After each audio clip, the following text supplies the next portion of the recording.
इसमें नदी के पूरे किनारे के साथ साथ जहां भी मुमकिन हो वहां 300 मीटर चौड़ा ग्रीन बफर बनाने की योजना बनाई गई है।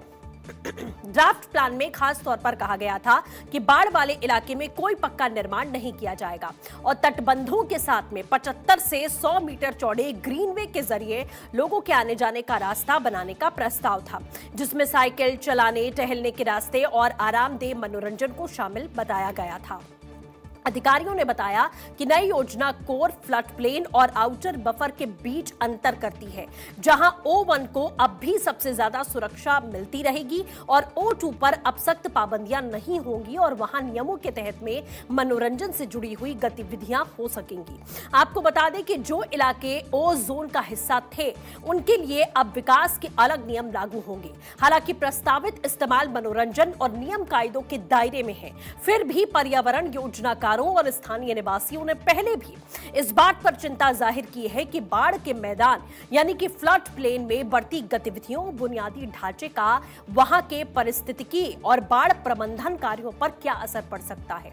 दरअसल south Asia network on dams, reverse and people यानी कि DRP के कोऑर्डिनेटर भीम सिंह रावत ने यह कहा है कि दिल्ली डेवलपमेंट अथॉरिटी यानी कि DDA, जिसे यमुना के बाढ़ वाले इलाके फ्लड प्लेन की सुरक्षा की जिम्मेदारी दी गई थी, वो असल में उन्हें बचाने वाले कानूनों को कमजोर करने का काम कर रही है। 100 साल में एक बार आने वाली बाढ़ यानी कि 1 in 100 ईयर फ्लड होनी चाहिए, ना कि 25 साल में आने वाली बाढ़ होनी चाहिए। पिछली 2 बाढ़ की घटनाओं से पता चला है कि पानी का बहाव कम होने पर भी दिल्ली में नदी की पानी ले जाने की क्षमता यानी कि कैरिंग कैपेसिटी बुरी तरीके से प्रभावित हुई है, ये साफ तौर पर जानकारी दी गई। हालांकि DDA के एक सीनियर अधिकारी ने यह भी कहा कि इसका मकसद बिना रोक टोक के कंस्ट्रक्शन की इजाजत देना नहीं है, बल्कि ऐसी जगहों की पहचान करना है जहां बाढ़ के मैदान यानी कि फ्लड प्लेन के इकोलॉजिकल और बाढ़ मैनेजमेंट के कामों पर असर डाले बिना मनोरंजन से जुड़ी हुई गतिविधियां की जा सकें।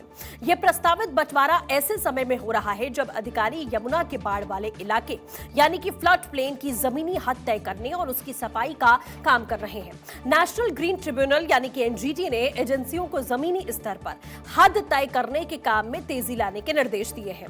यह काम बाढ़ के स्तर और कंटूर डेटा पर आधारित रहेगा। O जोन में विकास के दबाव के इतिहास को देखते हुए ये वर्गीकरण भी महत्वपूर्ण है। पिछले कुछ वर्षों में बाढ़ वाले इलाके और उसके आसपास कई अनाधिकृत कॉलोनियां और बस्तियां बनाई गई हैं, जिसके कारण नागरिक एजेंसियों और अदालतों को बार-बार कार्रवाई करनी पड़ी है। दिल्ली हाईकोर्ट ने मई 2026 में अधिकारियों को वहां नए निर्माण को रोकने का भी निर्देश दिया था। इस बीच में DDA ने यमुना के बाढ़ वाले इलाके में इकोलॉजिकल रिस्टोरेशन यानी कि पर्यावरण बहाली प्रोजेक्ट शुरू किए हैं। इसमें वेटलैंड, बायोडायवर्सिटी एरिया, स्थानीय पेड़ पौधे लगाना और बांसरा, अस्ता और वासुदेव घाट जैसे ग्रीन स्पेसों को शामिल किया गया है।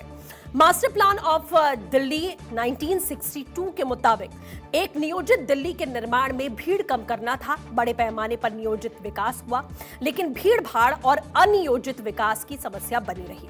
आवास और कार्यालयों का दूर दराज रखना, नए रिहायशी और औद्योगिक इलाके तो विकसित किए गए, लेकिन रोजगार मुख्य रूप से मध्य दिल्ली में ही केंद्रित रह गया। काउंटर मैग्नेट ने कुछ आबादी को तो समाहित किया, लेकिन दबाव को पूरी तरीके से कम नहीं किया है। मास्टर प्लान ऑफ दिल्ली 2001 के मुताबिक शहर का विस्तार और उसे जोड़ना, नौकरियों और व्यापार का विकेंद्रीकरण, मास ट्रांसपोर्टेशन सिस्टम बनाना। दिल्ली मेट्रो एक बड़ी सफलता रही, लेकिन मेट्रो रेल, रिंग रेलवे और बसों का व्यापक एकीकृत सिस्टम साकार नहीं हो पाया। अनधिकृत कॉलोनियों को रोकना, ग्रीन बेल्ट बनाए रखना, नियोजित विस्तार और मास रैपिड ट्रांजिट की शुरुआत, अनधिकृत आवास, पर्यावरण संरक्षण और पूर्ण व्यावसायिक विकेंद्रीकरण रहा।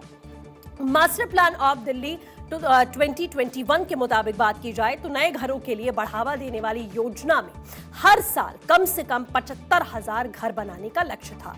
खासकर आपको बता दें, छोटे और किफायती घर तो बने, लेकिन सप्लाई और रीडेवलपमेंट मांग के हिसाब से नहीं हो पाए। लैंड पूलिंग योजना का मकसद शहर के बाहरी इलाकों को बड़े हिस्से में विकास लाना था। पर्यावरण संरक्षण और यमुना के कायाकल्प के लिए ग्रीन और मनोरंजन से जुड़ी सुविधाएं बढ़ाई गईं, लेकिन रीस के संरक्षण और यमुना के व्यापक कायाकल्प का लक्ष्य पूरी तरह अधूरा रह गया। इसी के साथ अब आपको जानकारी दे दें कि किस तरीके से इस पूरे मामले को लेकर बाहरी इलाकों को बड़े हिस्से में विकास लाना था।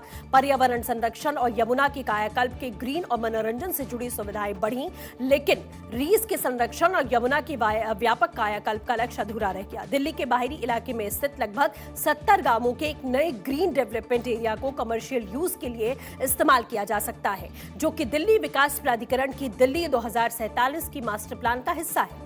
जीडीए ढांचा, जिसे पहली बार दिल्ली 2041 के मसौदा मास्टर प्लान में ग्रीन बेल्ट और एलडीआरए में स्थित लगभग 70 गांवों को एक सामान्य रूप में लाने के लिए प्रस्तावित किया गया था, अब अंतिम दस्तावेज में बरकरार रखा गया है।